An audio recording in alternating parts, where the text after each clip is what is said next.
Fala pessoal, no vídeo de hoje a gente vai aprender sobre como criar models no Laravel, mas isso eu acho que você já sabe. O nosso diferencial é o que nesse vídeo? Vai ser que a gente vai discutir. Eu estou aqui com um projeto aqui do mini WMS, que ele vai atender uma demanda aí de um determinado cliente. E a gente estava desenhando aqui como ia ficar o banco de dados, quais os recursos, quais models eu precisava criar. E nesse processo eu pensei, pô, mas e aí? Será que não vale a pena eu compartilhar? Eu acho que muita gente que nunca começou um projeto desde o esqueleto dele, né? Às vezes não tem uma noção muito precisa de como começar, como que vai criar todo esse projeto. Então eu vou trazer um pouco de modo ágil, né? O como eu costumo criar aí e validar alguns projetos, né? Quando a gente vai começar um projeto do zero, e aí, como a gente começa, né? Então vou trazer algumas ideias de como eu faço. Não que esse aqui seja o melhor método, que seja o método mais correto. Tudo isso vai depender muito da sua capacidade, da sua forma de se expressar, como você prefere ver as coisas. Tem gente que gosta muito de diagrama de casos de uso, tem gente que gosta de trabalhar direto num diagrama relacional. Então, vai muito do gosto. Tem outros, por exemplo, que preferem prototipar tudo, fazer até um protótipo, um MVP ali antes de começar a desenvolver qualquer coisa. Então vai muito do gosto de cada desenvolvedor. Então, basicamente, a gente vai criar aqui umas models aqui Laravel, vamos fazer umas migrate, que é o básico aqui de Laravel.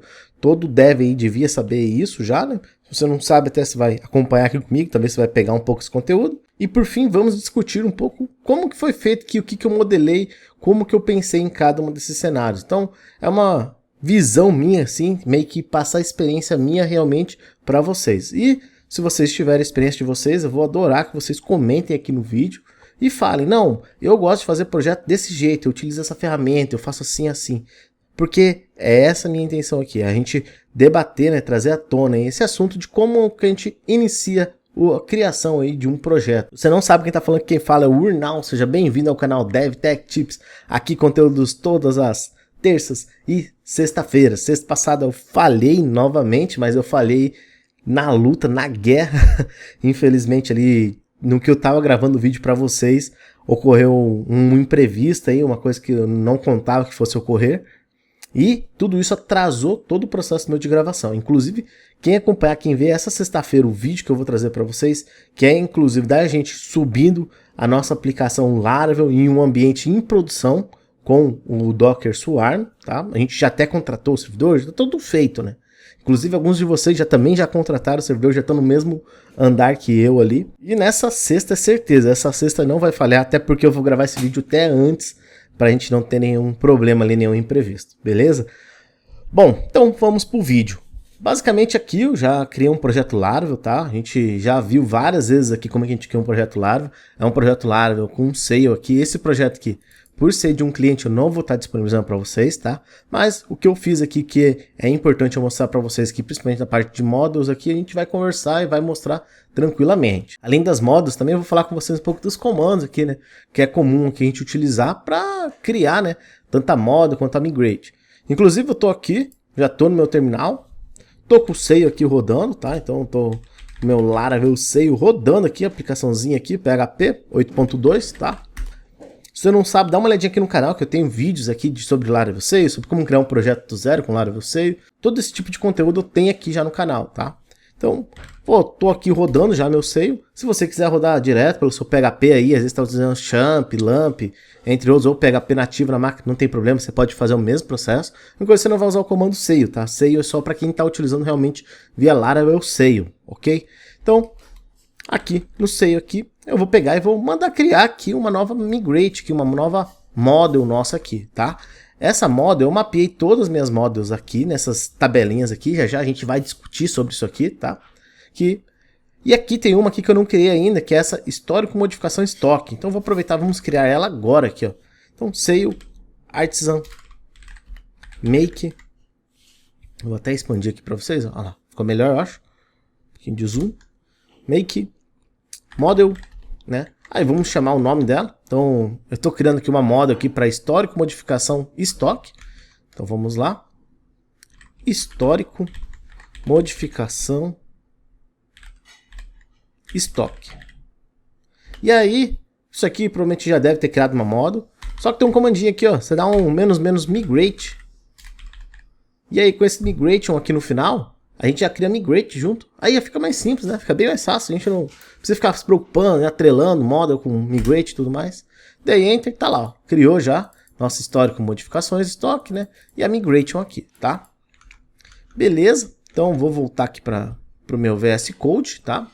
Minha aplicação. Aqui, acabamos de criar aqui. Hoje, inclusive, é dia 24 aqui, ó. Então tá aqui, create histórico, modificação. Tá aqui já o registro dela. A gente consegue ver aqui já a migrate. E a model também foi criada aqui em cima. O que eu costumo fazer nesse primeiro momento? Tá aqui até a modificação estoque. Nesse primeiro momento, eu prefiro ajustar a minha migrate, tá? A partir do momento que a minha migrate estiver redondinha, aí sim aí a gente roda o PHP Artisan Migrate para a gente popular o nosso banco, criar nossos bancos de dados, tá? E depois disso, aí sim a gente vai lá e ajusta as models, tá? Em algumas situações eu até já pego o dado aqui e já coloco lá na model, tá? Mas não necessariamente é uma obrigação minha nesse primeiro momento que eu estou criando as migrate, né? Criando as inserções de dados aí para o banco de dados, tá? É que eu vou estar inserindo esses dados lá na model, tá? Inclusive, se você não sabe o que é migrate, ou não sabe como que funciona esse lado de consulta de banco de dados aí com Laravel, comenta aqui na descrição para mim saber, de repente a gente consegue fazer um conteúdo específico para você. Porque eu sei que tem muita gente que me segue aqui que já é avançado em Laravel, mas, é claro, deve ter algum iniciante, né, que também nos acompanha, que quer ficar por dentro de todas as novidades, né.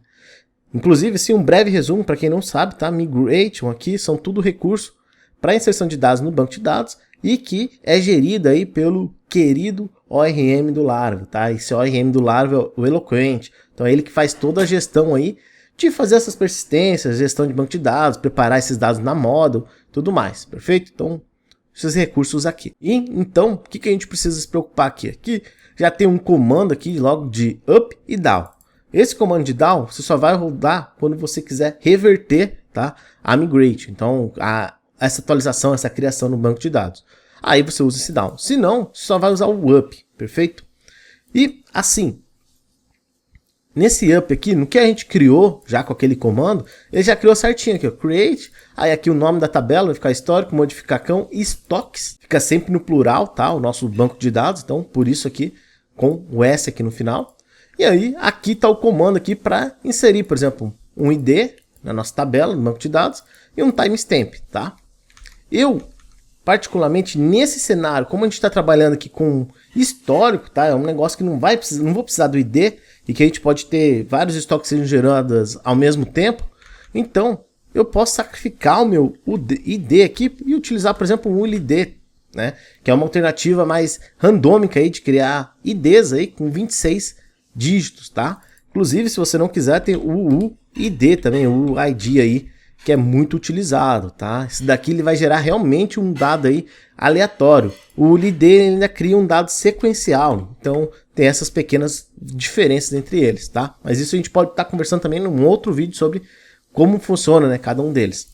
Mas basicamente vamos usar o UID aqui, tá? Para o nosso banco de dados. Eu poderia dar o nome da coluna de ID também, não tem problema aqui. A gente pode definir aqui ó, como ID, que aqui o UID aqui, né, ele suporta aí um nome. Além disso, ele suporta um tamanho também, mas isso eu não vou mexer.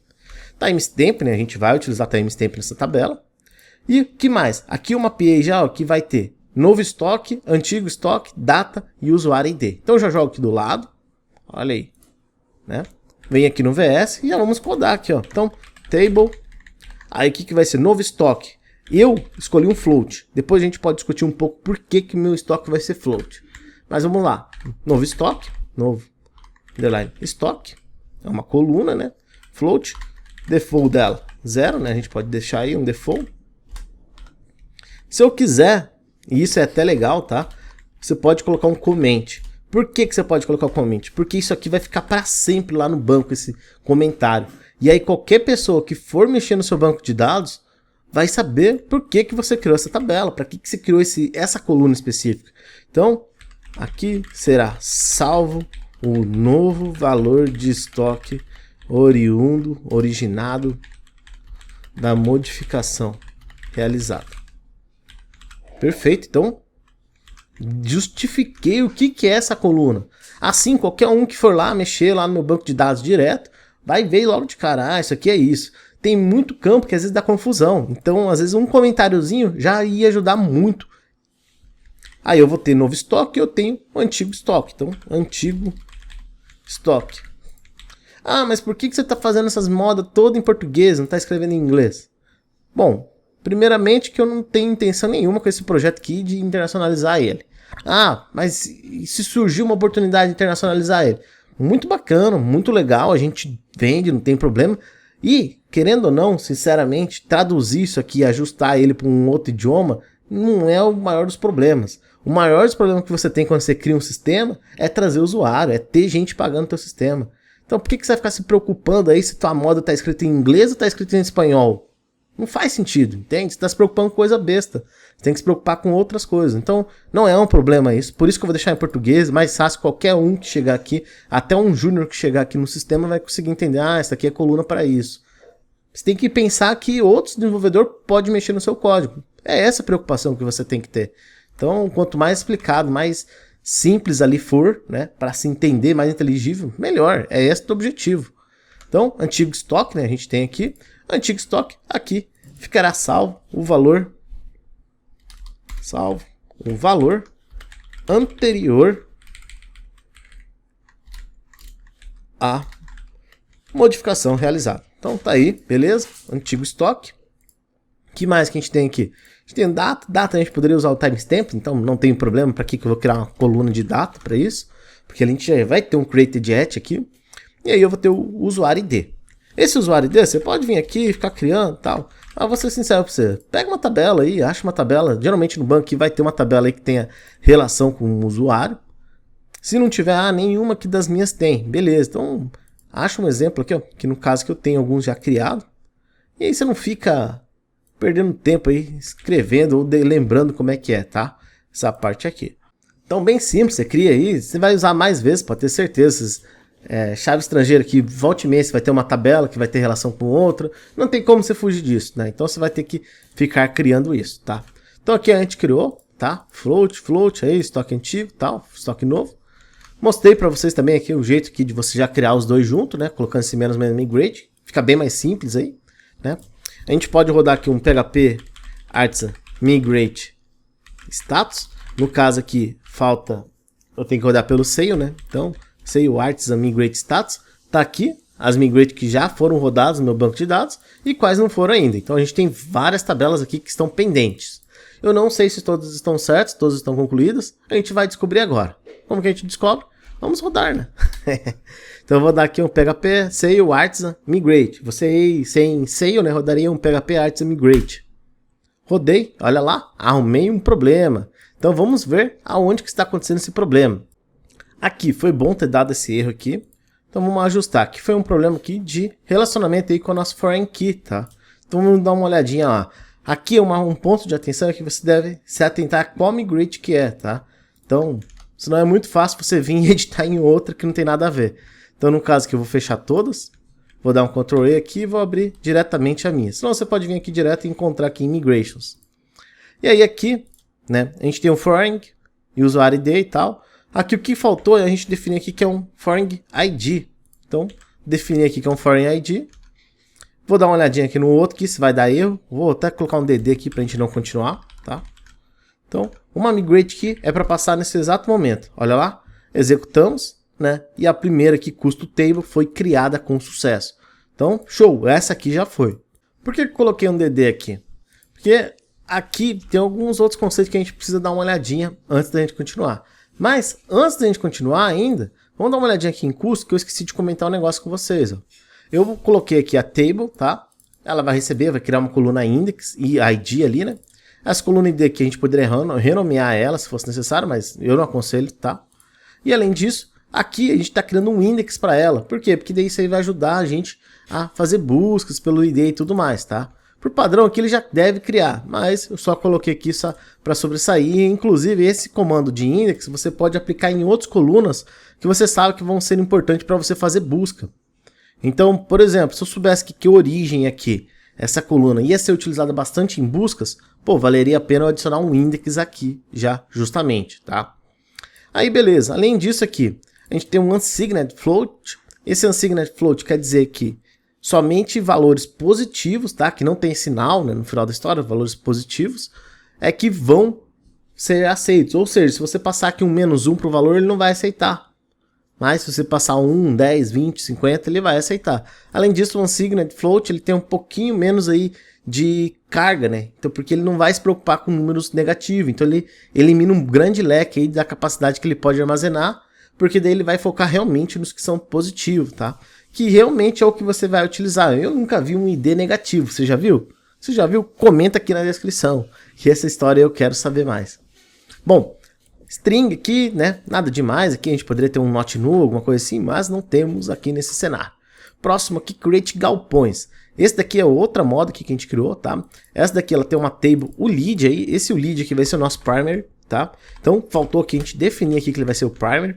Assim, ele vai ser a nossa chave primária, tá? Inclusive aqui ele vai criar um index, adicionar um index aqui. Então, perfeito, nossa chave primária é o lead aqui. Aqui mais, aqui strings aqui, todas as strings aqui, ó, eu delimitei tamanhos e até adicionei alguns comentários. Por exemplo, eu tenho um comentário aqui para a coluna estado. Essa coluna estado tá aqui, ó, estado de unidade federativa, tipo SP, PR, MG, entre outros. Ou seja, até 2 letras que é o tamanho dela. Por que eu comentei aqui estado? Porque dependendo do dev que for bater o olho aqui, vai achar que estado é ativo, pausado, inativo, cancelado, finalizado, destruído, né? Um galpão pode estar destruído. Então, tipo, vários fatores podem vir. Por quê? Porque às vezes não está comentado, não está justificado o que é isso.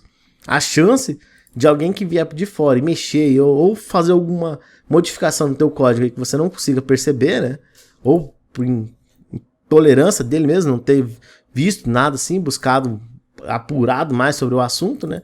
É grande. Então, quanto mais você puder evitar, melhor. É um comentário que a vida inteira você vai saber. Se um dia você esqueceu de tudo, como é que funciona essa moda aqui, você bateu lá no banco, você vai ver, ah, isso aqui é para isso. Pô, resolve tua vida. Além disso que um boolean aqui, né, por fim, com o ativo dele, é o status, aqui seria uma situação dele, ele é um boolean, então ele vai estar ativo ou não vai estar ativo. Tá aqui o default dele, true, né? Aqui a gente tem outra tabela, essa outra tabela também tá com o lead, tá? O lead aqui, faltou aqui o primary nosso aqui. Aqui em galpões, aqui a gente não tem nenhuma foreign key, não tem nada, então de chave estrangeira. Aqui, já em solicitação envios, aqui a gente já tem 2 foreign key, tá? Essas 2 foreign key aqui, a usuário ID, aquela que a gente viu, então é um ID, perfeito. Já galpão ID, é um ID? Ou é o quê? Aí vale a pena a gente dar uma olhadinha aqui, voltar e checar.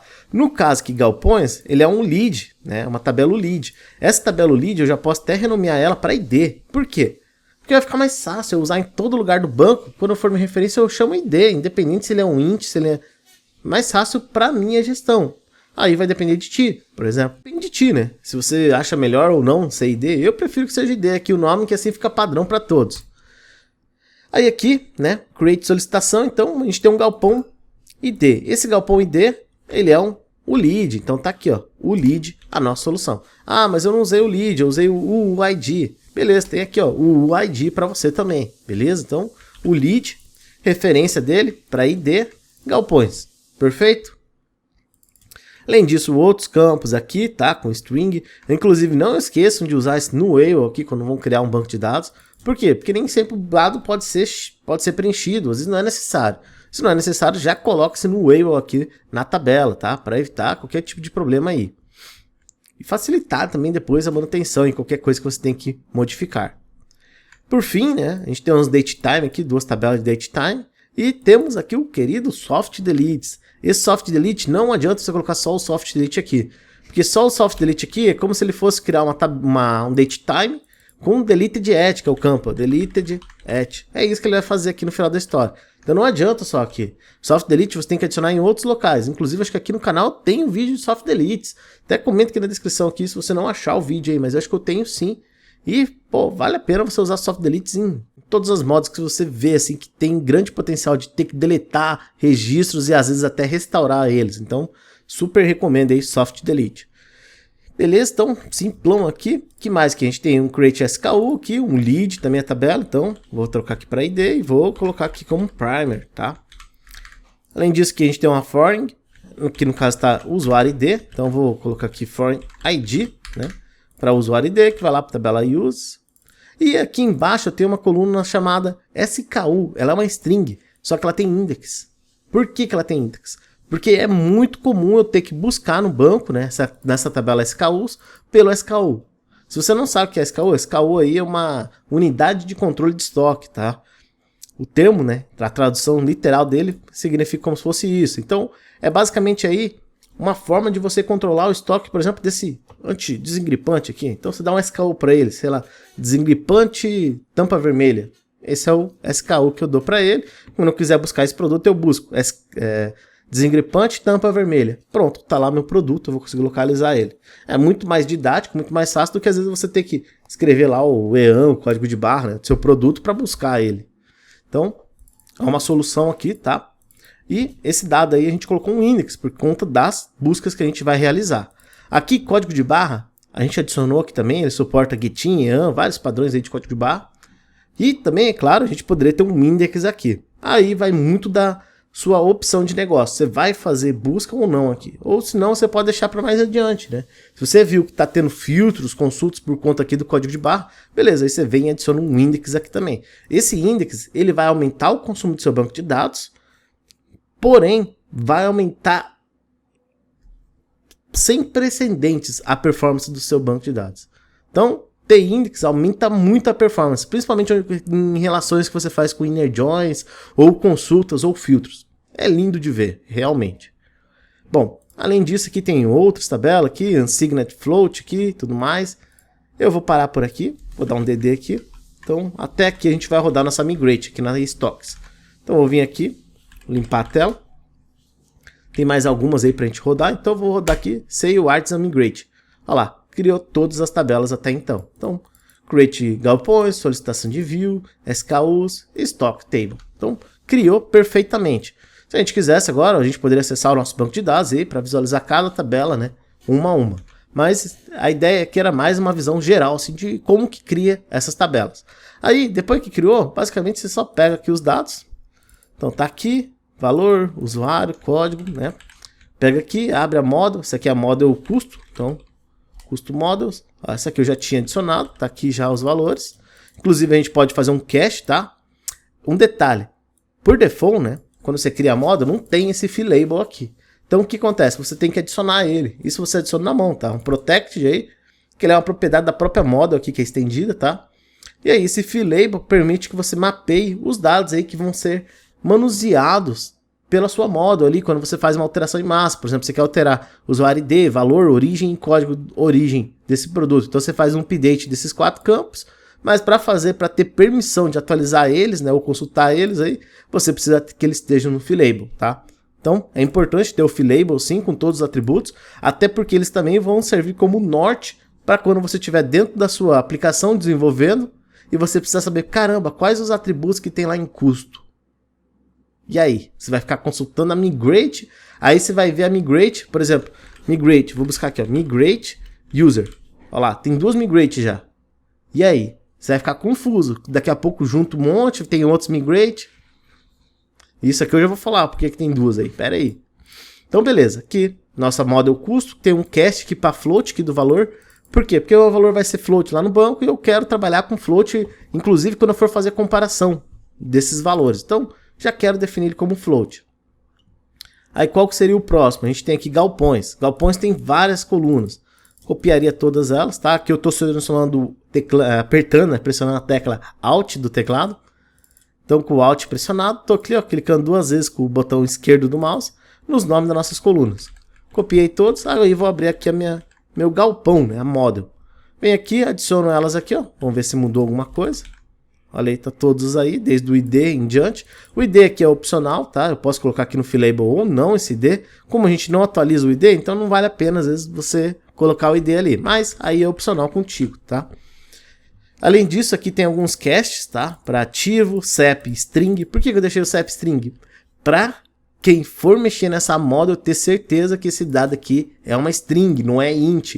Por quê? Porque tem gente que vai lá e coloca CEP no banco de dados como inteiro. E aí você vai salvar um CEP como esse aqui, ó. Né? Ó, esse aqui, ó, 180, 00. E aí, o que acontece? O banco come esse dado aqui. Aí fica só, isso aí menos aqui não vai existir, né? Vai ter que limpar, vai ficar esse número aqui.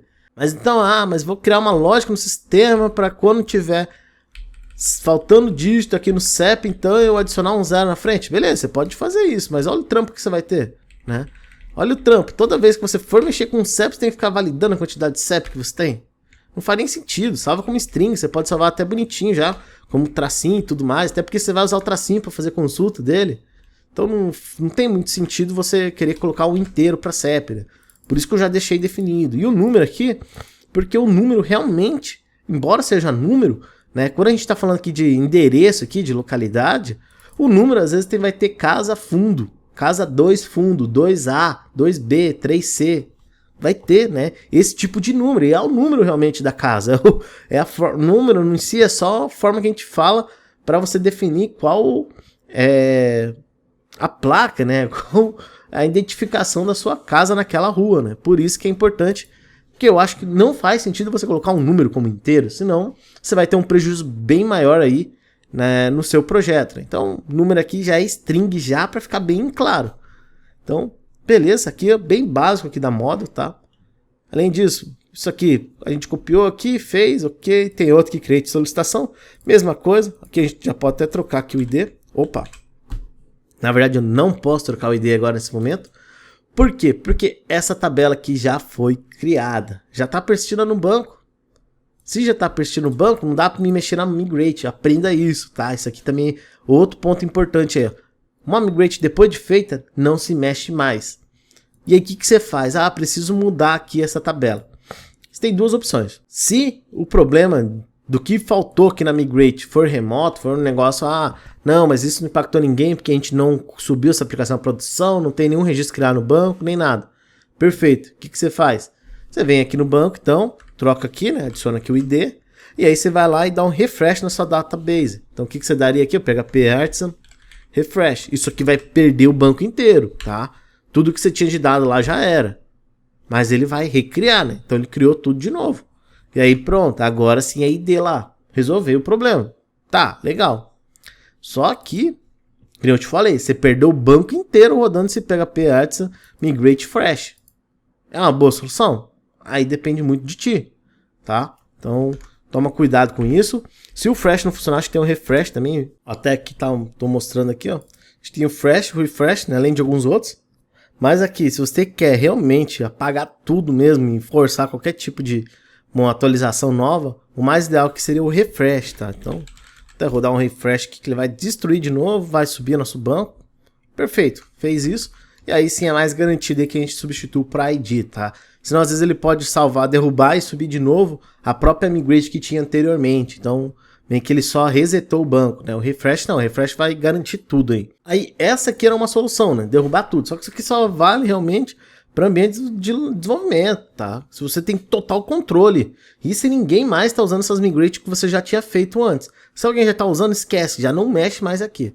Porque daí o ideal é o quê? Você fazer igual isso aqui, ó.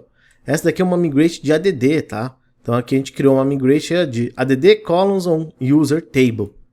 Então o que essa migrate faz? Essa migration aqui, basicamente que ela vai adicionar colunas no nosso migration lá de usuários, tá? Então aqui eu posso renomear uma coluna, então aqui estou renomeando até inclusive uma coluna dela. E a gente pode renomear outros dados, né? Ou trocar aqui, ó, por exemplo, table string. A gente pode adicionar, tudo isso aqui vai ser adicionado. Essas daqui são tabelas, colunas novas que vão parar lá na nossa entidade, na nossa model aí, users, tá? Então, esse tipo de modificação é a mais adequada que você tem para fazer quando você tem que modificar alguma coisa que foi feita aí no seu banco de dados, tá? Então, tem que adicionar coluna, tem que mudar o nome, tem que mudar o tipo, deixar not null, sei lá. Pô, faz isso aqui, ó. Para você criar uma dessa, mesma coisa que as outras aqui. Então, PHP Artisan Make Migrate. E aí aqui, Migration, né? Aí, Migration, e aí você vai lá, ADD, vamos ver aqui, ADD, columns aqui, por exemplo. Ou a gente pode definir assim, ó, ADD, ritmo, column, on, users, table. Dou Enter. Se tudo deu certo no nosso comando, ele vai até saber a tabela de banco de dados. Ó, ele não soube, então alguma coisa que faltou aqui na nossa informação. Então, a gente colocou aí, acho que o columns aqui tem que ser columns no plural. Então, deixa eu buscar aqui novamente, vamos ver. Ainda assim ele não quis atualizar e não quis nos ajudar. Deixa eu ver que seu add column aqui vai dar. Ainda assim aqui, nenhum deles aqui dos add aqui, ele quis colaborar e gerar aqui o users, né, table users. Mas aqui basicamente o que você tem de diferente mesmo é que você vai usar esse esquema table, tá? Enquanto um create você vai usar um esquema create, aqui no add você vai usar um esquema table. E aí no table você passaria o users, né? E aí sim passaria as modificações que você tem aqui. Feito isso aqui, quando rodar ele vai adicionar nessas colunas aí a nossa model ali, tá? Deixa eu deletar esse trem aqui. Beleza. Bom, agora vamos sair aqui um pouco do VS Code. Acho que deu para entender um pouco esse lado das migration aqui, que era o que eu queria mostrar para vocês, como foi criado e tudo mais. E agora, eu tô aqui no Whimsical. Inclusive, se você não sabe mexer no Whimsical, eu tenho um vídeo aqui no canal, tenho acho que uns 2 vídeos já do Whimsical aqui, um para prototipação e tudo mais. E, basicamente, como é que eu faço? Da onde que vem a ideia? Eu tenho um sistema para criar, e aí, como é que a gente cria? Primeiro, né, claro, você vai ter que conversar muito com o teu cliente e tudo mais, mas a partir do momento que você tem uma visão do que ele quer, eu, particularmente, eu gosto de criar umas prototipações aí, umas telas, uns wireframe, do que esse usuário quer, porque assim fica muito mais fácil eu visualizar, né, as entidades, o objeto que eu vou ter que criar no sistema. Então aqui, por exemplo, eu tenho aqui uma listagem de solicitação de envio, tá? Isso aqui vai ser um tipo de entidade aí que vai trafegar aí dentro do sistema. E aí, beleza. Então tem essas solicitações de envio e ela tem o quê? Ela tem um usuário e ela tem uma situação. Basicamente é isso. Só que, só de eu ter mapeado isso, essa exibição aqui da tela, como que ela vai ficar para o usuário, e além dela ter um filtro aqui em cima aqui por situação, isso aqui me permitiu já abrir o leque, porque só com isso eu já consegui entender, então quando eu for criar minha model solicitações de envio, eu vou ter que ter um usuário e vou ter que ter uma situação? Legal, então peraí, deixa eu achar minha model aqui, se eu não tenho, criei aqui ela, e aí eu vou colocar aqui, ó, vamos buscar a model solicitações de envio, tá bem aqui, ó, né? E aí aqui, o que tem que ter um nome, né, que vai ficar mostrando lá quem que é o usuário, né, e uma situação, então tá tudo aqui, ó. Mas por que eu fiz aqui como coluna e tal? Isso daí é outro detalhe, a gente já vai falar sobre isso, tá? Mas basicamente, ó, desenhando aqui a gente começa a prototipar e entender o que tem de requisitos, né? Pra gente criar, atingir essa tela. Então beleza, então tem usuário, tem situação, a gente vê que tem paginação, então pode ser que tenha mais conteúdos aí, né? Além disso, aqui, por exemplo, eu tenho aqui uma situação de um deles aqui, ó, que tava... Esse daqui, ó, não sei se eu vou conseguir jogar em cima aqui, acho que eu não vou conseguir. Mas ele vinha daqui, ó, aguardando catalogação. Esse aguardando catalogação, né, ele é uma situação de uma solicitação de envio. E esse dado aí, aguardando catalogação, ele tem alguns dados. E eu consegui mapeando aqui na tela. Como é que eu vou exibir isso para o usuário? Eu vou exibir aqui, ó, aguardando catalogização. Vai ter o quê? Vai ter uma identificação. O que é essa identificação? Isso aqui é o ULID lá. Beleza, então aqui o ULID lá tá aqui. Aí esse nome, quem que é o responsável? Quem que é o contato, né? O número desse responsável, beleza. E o CPF, CNPJ, né? O dado fiscal desse cara, tá tudo aqui, ó. Então, eu fui trazendo e vendo, então pera aí, então toda vez que alguém fizer uma solicitação, eu vou ter que criar, vou ter que ter essa identificação, vou ter que saber que usuário é, e além disso, vou ter que saber os produtos que estão nessa catalogização, né? Então, por exemplo, aqui, ó, eu sei aqui que os produtos que estão, vai ter uma foto, opa, legal, vai ter que ter uma foto, então eu tenho que ter um link de uma foto, né, porque eu não vou fazer o upload, eu não sou CDN de imagens aí. Aí beleza, tem que ter a foto, tem que ter o quê? Um sapato preto aqui, que no caso é o quê? É um apelido, é o SKU do produto, quantidade de unidades, né? Eu deixei unidades aqui não porque isso aqui vai para o front assim, mas só para deixar claro o que é, né? O valor, que dado é esse aqui que está sendo mostrado. Então aqui eu tenho unidades, vai ser 10 unidades. E aqui tem uma ação de imprimir etiqueta. Legal. Só aqui, ó, a gente já matou várias charadas. Então a gente começou a entender que uma solicitação de envio, né, na situação de aguardando catalogação, ela vai ter os dados de identificação aqui de quem que fez o cliente, né, quem que fez a solicitação de envio. E além disso vai ter vários produtos, né?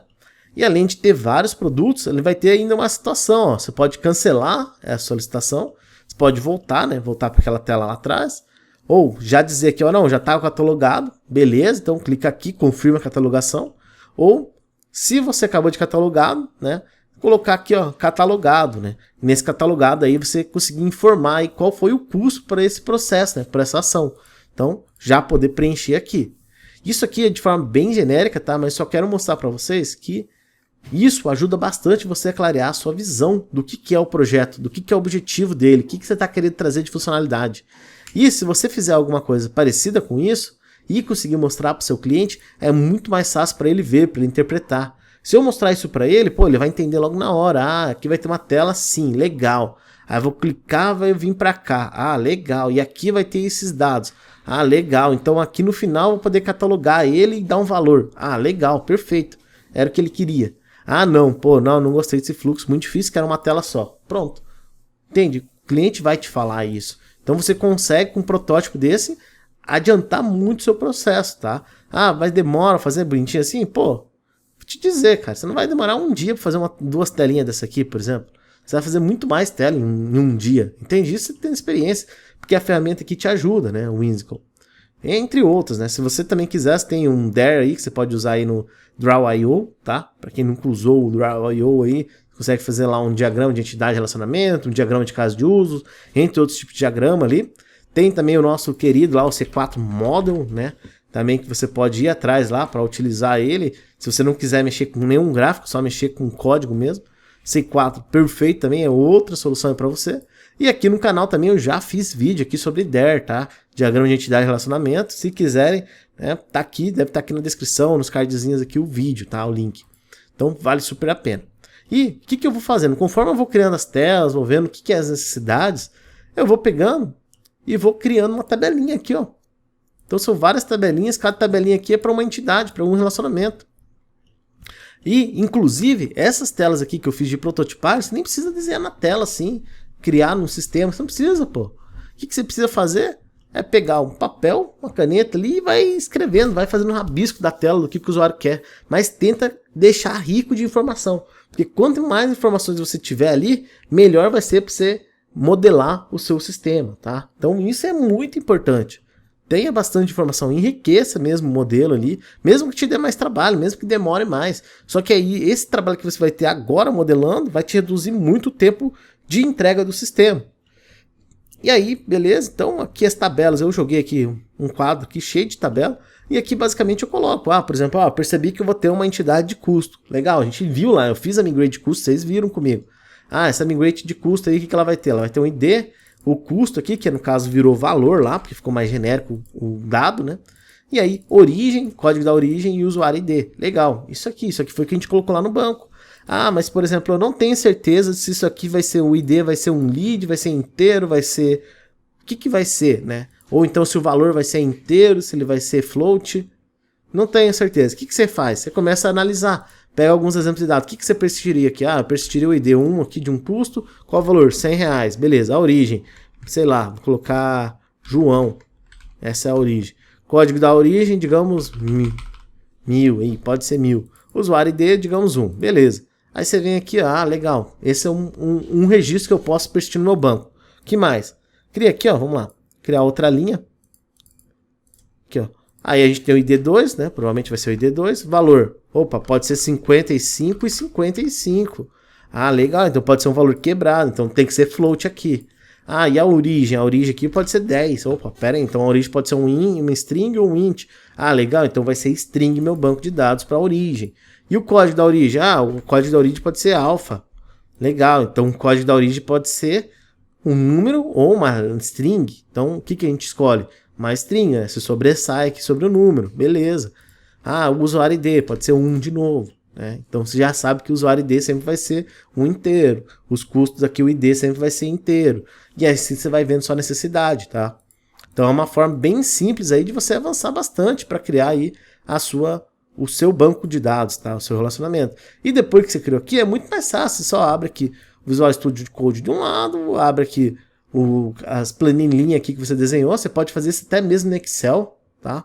O Excel é perfeito também para você fazer isso. Você pode até colocar mais dado lá. Perfeito, você pode colocar cor, então, fazer o que você quiser lá, né? Então lá também dá pra você fazer isso. E é isso, é você catalogando. Ah, o que vai ter que solicitação de envio? Ah, mas é ID, vai ser o lead, vai ser o ID. O que vai ser? Ah, não sei. Coloque ID então. Você não sabe, não tem noção nenhuma, tanto faz ID, tá? Se você tem uma noção, assim, tem algum motivo por trás, tem um propósito por trazer ali um dado diferente, legal, aí você troca, coloca um UID ali ou algum outro, tá? Por que que em alguns casos eu optei aqui por UID? Porque é dados que eu quero tornar público, tá? E aí, tornando público um UID, eu não vou dar a sensação para quem descobrir de quantos registros eu tenho no banco, de quantos usuários foram criados, de quantos contos foram feitos, quantas solicitações foram realizadas. Então eu não dou. Além disso, eu também consigo ter, por exemplo, 2, 3 instâncias aí da minha aplicação rodando ao mesmo tempo, persistindo dados, e não necessariamente elas vão se repetir ou vão coincidir no mesmo ID na hora de persistir no banco de dados. Então, me ajuda, me dá uma segurança um pouco maior nesses quesitos, né? Me ajuda a fragmentar a aplicação, a ser mais independente. Então é mais por esse quesito mesmo, assim, que eu optei por o lead. Não que você deva fazer isso. Eu super aconselho o ID, tá? O ID é muito perfeito, tá? Se você vai usar o lead, uma coisa que você tem que fazer é, todo created at que você tem no banco de dados, você tem que colocar um index. Por que você tem que colocar um index lá? Porque você vai querer fazer consulta ordenando por data de criação. E se você não tem o ID que é ordenado pela criação, né? Quem foi criar primeiro, você vai precisar de um campo que tenha, né? Qual campo que vai ter? O updated não vai ter. O lead não é. Não necessariamente você vai conseguir ordenar. Então, colocar no banco de dados ali um created at com o index, tá? Vai te ajudar em ordenação. Isso é um fato. Super importante de fazer, tá? Se você quiser ter 2 colunas, uma lead, uma ID, pode ter também, não tem problema nenhum. Só que só uma delas vai ser a sua primary key. Senão você vai fazer uma primary key composta aí você vai chorar.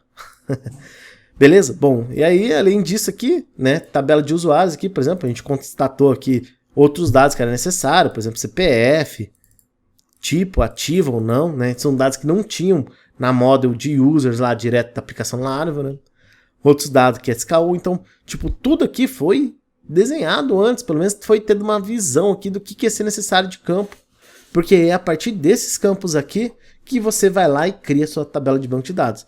Porque se você for lá hoje e falar, ah não, hoje eu estou inspirado, vou criar a tabela aqui de solicitação de envio.